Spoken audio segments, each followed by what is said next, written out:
a massive blizzard barreling down on the northeast corridor, packing potentially record-breaking snow and hurricane-force winds, promising to grind planes, trains, and automobile traffic to a halt. And the worst of it, according to the latest forecast models, is just getting underway. ABC's Rob Marciano braving the blizzard conditions for us tonight to bring us the latest. Rob. Good evening, Juju. The blizzard has arrived here in Boston, where the streets downtown are nearly deserted, and for good reason. It's downright painful to be outside. The wind is blowing the snow sideways. Visibility at time dropping down to zero. We could see snow drifts tomorrow 3, 4, 5 feet high, but forget about the snow accumulation. Those winds could be crucial, especially here in eastern Mass. We're talking about power outages, and that means people will not have light. And in some cases, people might not have heat either, and this is life-threatening cold. Hard to believe that this really is just a few snow showers across the Midwest a couple of days ago. Look at what it's become. And we are just getting started. Tonight, the northeast corridor of the country hunkering down as snow and wind steadily increases. Crazy! 50 million Americans right now in the path of this massive blizzard that could bring up to 3 feet of snow in 36 hours. Winds up to 75 miles per hour and widespread power outages, potentially dangerous in near freezing temperatures. And the ripple effect, thousands of people stranded around the country. Governors from 7 states declaring states of emergency, many making the same plea. Extreme snowfall, hurricane-force winds. It should not be taken lightly. Travel ban for the entire state. Please remain home and remain off the roads. 4 million children will stay home from school tomorrow. State offices are closed. Roads are shut down tonight for everyone except emergency vehicles. This beast of a storm blanketing the Northeast. Look at this NASA image taken from space. The storm, which first hit the Midwest last night, is now moving further up the Northeast coast towards Maine. Our ABC News Extreme team fanned out in full force over the several states in the path of the blizzard. In New York, Mayor Bill de Blasio going to extreme measures to protect the city's 8 million residents. And this will most likely be one of the largest blizzards in the history of New York City. I'm ordering that at 11 o'clock tonight, our streets will only be available to emergency vehicles. A total vehicle ban, 255,000 tons of salt, over 1,800 snowplows, 40% more ambulances at the ready, and an additional 500 staff to the city's department. Damaging winds and blizzard conditions developing tonight. Inside New York City's command center, serious decisions concerning the city's safety are being made. Yeah, you have all these different agencies. Every single one. Yeah. And they'll be here 24 hours a day, 7 days a week until the incident is over.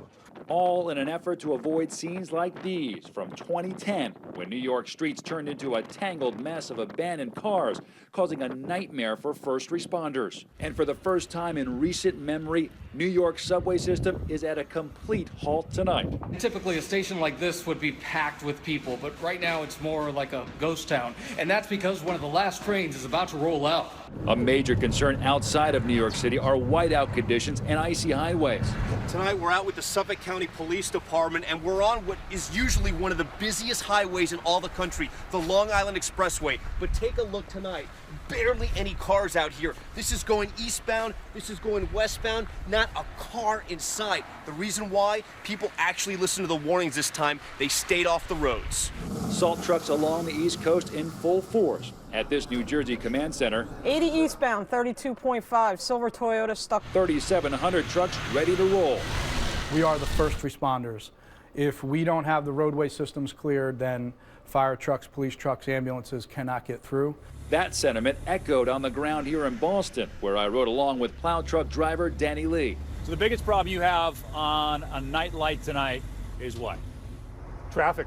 Cars on the road when they shouldn't be. I like to say that New Englanders are hardy, but if we get over 2 feet of snow, how hardy can you be to even handle that? It's fun the first one. After that, it's not fun anymore. And all in all, between what's being taken off this truck and what you have here in stock, how much salt is here available for this storm? Thousands upon thousands of tons. We are ready. We're prepared. 35,000 tons of it shipped in by the containerful. But will it be enough? The last time Boston saw 2 feet of snow was 2 years ago, and that brought the city to a standstill. The record here is 27.5 inches. Some areas outside the city could see 3 feet, and even this mountain of salt Can't melt 3 feet of snow. People across the Northeast are hoping for the best, but preparing for the worst. And the bakery section here has been completely cleaned out. Here are the water shelves. Not a whole lot left. Check out these lines just to get into the supermarket. And inside, shelves wiped clean. Today by noontime, everything was gone. Panic buying, yes, everybody worried. The storm isn't just affecting those in the Northeast. Airlines taking preemptive action in order to avoid crowds at airports. Indescribable right now. It doesn't feel too good to know that I have to stay here for 2 days. Nearly 3,000 canceled flights today, 4,000 tomorrow. The Northeast 5 major airports will in essence be shut down for much of the next 24 hours. And these cancellations ripple through the entire airline system, touching Dallas, Chicago, Denver. This stranded passenger in Los Angeles wiping away tears. I've got work, I've got less money in my account. We checked out of our hotel. Back on the East Coast, people and their pets are trying to make the best of the blizzard, sharing on social media their snowstorm party fun, and seems to be no shortage of booze. People just want to stock up. Or in New York, even delivery food, much to the mayor's chagrin. The food delivery bicycle is not an emergency vehicle, so no. This GoPro footage from a delivery bike taken just hours ago. And while we won't know what the full effect of this storm will be till at least through tomorrow, one thing is certain. Where I am in Boston, with the wind still blowing, it seems safest to stay indoors. For Nightline, Rob Marciano, ABC News, Boston.